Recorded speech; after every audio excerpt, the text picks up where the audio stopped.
وعندنا رؤيه بعد كده الجهاز الفني بالنسبه لنا ان شاء الله الناس من اتحاد الكوره ان في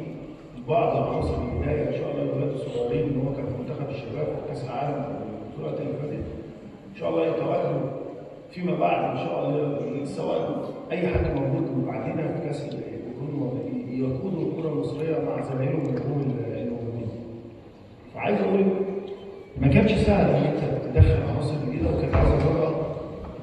رغم الضغوطات اللي احنا كنا فيها اثناء تصفيات كاس عالم وتصفيات كاس دي مش سهله، واثناء نهايات كاس ان انت تدخل عناصر جديده اعتقد ان دي صعبه على اي جهاز وعلى اي مدير فني ان هو ممكن يتحمل المسؤوليه ان هو يدخل على لعيبه جداد لاول مره فيهم، من اول ناس اول مره تمثل منتخب مصر، تشارك منتخب مصر. واخيرا انا بشكركم جدا وبشكر كل اللاعبين اللي كانوا متواجدين معانا في المركز بمساندتهم للمنتخب وروحهم العاليه، وسعيد جدا ان احنا كنا في بطوله قويه جدا كانت موجوده في الدوله الشرقيه الافريقيه العربيه، ولقينا كل احترام الموجودين هناك في حاجات كتير في المعيشه هناك والاقامه.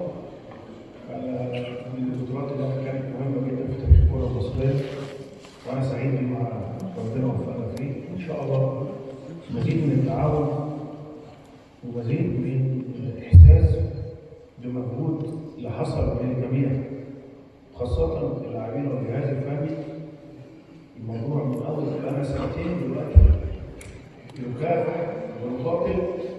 عشان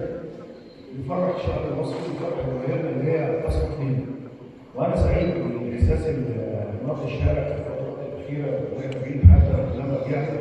حاسس الناس راضيه، وده كان بالنسبه لي بعد رضا ربنا هو رضا الناس والمسؤولين.